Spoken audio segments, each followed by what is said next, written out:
Le Cameroun, c'est un immense chantier, un pays en pleine construction, là, juste sous nos yeux. Mais alors, qui sont celles et ceux qui vont imaginer, qui vont dessiner, qui vont construire son futur? C'est la question qu'on va explorer ensemble. Alors, accrochez-vous bien à ce chiffre. 2 500 000. Oui, 2,5 millions. C'est l'estimation du déficit de logement au Cameroun. Ça peut paraître un problème énorme, mais en fait, non. C'est peut-être même la plus grande opportunité de notre histoire. Une véritable invitation à construire, à innover, bref, à bâtir une nation. Alors la grande question, c'est ça. Qui va construire le Cameroun de demain? C'est vraiment la mission qui est au cœur de tout. Et la réponse, eh bien, elle se trouve dans une nouvelle génération de bâtisseurs. Et pour relever ce défi, pour bâtir ce futur, il ne faut pas une seule personne, mais une véritable équipe de choc. On parle de 3 professions clés qui doivent collaborer parfaitement. Pour bien comprendre qui fait quoi, on va utiliser une analogie toute simple. Imaginez un bâtiment, comme un corps humain. D'abord, l'architecte. Lui, c'est la peau. C'est la partie qu'on voit, celle qui donne au bâtiment sa personnalité, son look, sa façon d'interagir avec la rue, avec les gens. C'est un peu le visionnaire, celui qui va sculpter l'émotion que l'on ressent face à une construction. Ensuite, on a l'ingénieur civil. Lui, c'est le squelette. On ne le voit pas, mais sans lui, tout s'effondre. C'est lui qui fait tous les calculs, qui s'assure que la structure est hyper solide, qu'elle va tenir des décennies. C'est simple, la sécurité de tout le monde repose sur son travail. Et pour finir, le designer d'intérieur, c'est le système nerveux. Il pense à toutes les connexions, à la façon dont on va circuler à l'intérieur, à ce qu'on va ressentir. C'est lui qui prend une boîte vide et qui la transforme en un espace où il fait bon vivre, un lieu fonctionnel, agréable, vivant, tout simplement. Bon, on va commencer par le premier de notre trio, l'architecte. Et attention, on oublie tout de suite l'image un peu cliché de l'artiste seul penché sur sa planche à dessin. Le métier a, disons, un peu évolué. Aujourd'hui, l'architecte, c'est plutôt un réalisateur de films. Il a un scénario, c'est le besoin du client, et il doit diriger toute une équipe de spécialistes pour que sa vision devienne réalité. C'est aussi un peu un game designer, un concepteur de jeux vidéo. Il ne crée pas juste des murs, il crée des mondes. Il pense à l'expérience qu'on va vivre en se déplaçant dans l'espace qu'il a imaginé. Et au Cameroun, ce chef d'orchestre fait face à un choix hyper important. D'un côté, on a ce qu'on pourrait appeler l'architecture mirage. Vous voyez, ces grandes tours en verre, très belles, mais qui sont juste des copies de ce qui se fait ailleurs.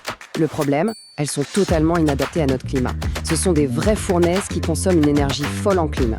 Et de l'autre côté, il y a l'architecture bioclimatique. Là, c'est l'inverse. On travaille avec le climat. On utilise des matériaux locaux, des techniques de ventilation naturelle. C'est une approche bien plus intelligente, plus économe et surtout qui reflète notre culture. Et attention, ce n'est pas juste de la théorie, ça existe déjà. Prenez le stade de Japoma. Sa façade, elle est magnifique. Mais elle n'est pas juste là pour faire joli. Elle est inspirée des paniers tressés traditionnels. Et cette forme permet une ventilation naturelle super efficace. C'est le parfait mélange entre technologie de pointe et culture locale. Le futur, il est là. Passons maintenant au système nerveux de nos bâtiments, le design d'intérieur. Et là aussi, on va devoir casser quelques clichés. Non, le designer ne passe pas sa journée à choisir la couleur des coussins. C'est un métier qui touche à la science et même à la psychologie. Pour bien piger la différence, on va faire une petite analogie avec le monde du numérique que tout le monde connaît, UX et UI. L'architecte d'intérieur, c'est le designer UX, User Experience. Son job, c'est la fonctionnalité. Comment la cuisine est organisée pour être pratique? Est-ce qu'on circule bien? Bref, il rend l'espace facile à utiliser. Le décorateur, c'est plutôt le designer UI, User Interface. Lui, il s'occupe de l'esthétique, les couleurs, les matières, l'ambiance. Il rend l'espace beau et agréable. Mais le point le plus important, c'est qu'un très bel espace qui n'est pas du tout fonctionnel, eh bien c'est un échec total. Et ça va même encore plus loin. Le design moderne s'appuie sur la neuroarchitecture. C'est la science qui étudie comment l'espace qui nous entoure influence notre cerveau. C'est fou. Mais par exemple, on sait que des plafonds hauts favorisent la créativité, que des formes arrondies, ça détend, ça réduit le stress. Et même la lumière. Une lumière un peu bleue aide à se concentrer, alors qu'une lumière chaude, plus jaune, favorise la relaxation. En fait, le designer, c'est un peu un sculpteur d'humain. Allez, on passe maintenant au squelette, à la colonne vertébrale du pays. L'ingénieur civil. Son rôle est juste fondamental. Sans lui, pas de route, pas de pont, pas de développement et surtout, pas de sécurité. Et pour comprendre l'ampleur du défi, mais aussi de l'opportunité, regardez ça. Moins de 9% des routes au Cameroun sont goudronnées. Ça veut dire que plus de 90% sont des pistes. Des pistes qui, à la saison des pluies, peuvent isoler des villages entiers. Il faut juste imaginer le potentiel économique qui se libère à chaque nouveau kilomètre de route construit. C'est colossal. Forcément, une telle mission, ça vient avec une responsabilité écrasante. La différence, c'est que si un architecte se trompe, au pire, le bâtiment est moche. Si un ingénieur se trompe, le bâtiment s'effondre. Il n'y a aucune, mais alors aucune marge d'erreur. Des vies humaines dépendent directement de la précision de ces calculs. Et malheureusement, des catastrophes, il y en a. Et souvent, la recette du désastre est tragiquement simple. Étape 1, ignorer le sol. Bâtir sans une étude de sol sérieuse, c'est comme construire sur du sable mouvant. Étape 2, utiliser des matériaux bas de gamme. Un béton mal fait ou du mauvais acier, ça ne pardonne pas. Et étape 3, la plus courante peut-être, surcharger le bâtiment. Rajouter 1 ou 2 étages en douce, sans l'accord d'un ingénieur, c'est la recette parfaite pour un drame. Tous ces problèmes pourraient être évités. Ça nous montre qu'il est absolument urgent de changer nos méthodes de travail. Et la bonne nouvelle, c'est que cette révolution, elle est déjà là. Elle est numérique. Aujourd'hui, nos 3 experts ont une boîte à outils digitale absolument incroyable pour construire mieux, plus vite et plus sûr. L'époque du crayon et de la règle T, c'est terminé. Et l'évolution a été fulgurante. On est passé de la planche à dessin avec des plans en 2D à la modélisation 3D sur ordinateur. Mais aujourd'hui, on est encore entré dans une nouvelle ère, celle des maquettes numériques intelligentes, des visites immersives. Ces métiers sont devenus des métiers de haute technologie. L'outil central de cette révolution, ça s'appelle le BIM. Attention, ce n'est pas juste un joli modèle 3D, c'est un véritable jumeau numérique du projet.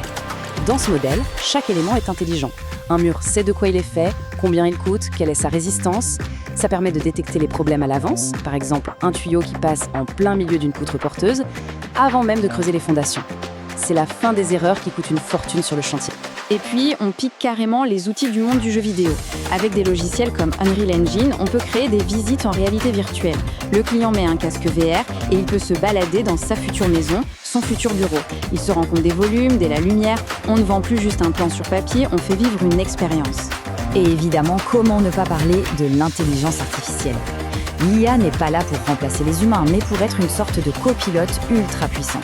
L'architecte peut lui demander de générer des centaines d'idées de façade en quelques secondes ou de calculer la forme de toit la plus efficace pour récupérer l'eau de pluie. C'est un booster de créativité et d'efficacité absolument phénoménal. Voilà, on a fait le tour. On a vu les défis immenses, les métiers passionnants qui y répondent et les outils incroyables qui sont maintenant disponibles. La boucle est bouclée. Le chiffre du début, les 2,5 millions de logements manquants, ce n'est plus juste une statistique. C'est un véritable appel à l'action. Le continent n'a pas besoin d'imiter des modèles qui ne sont pas faits pour lui. Il a besoin de son propre génie, de ses propres solutions. Le Cameroun de demain, il ne va pas se construire tout seul.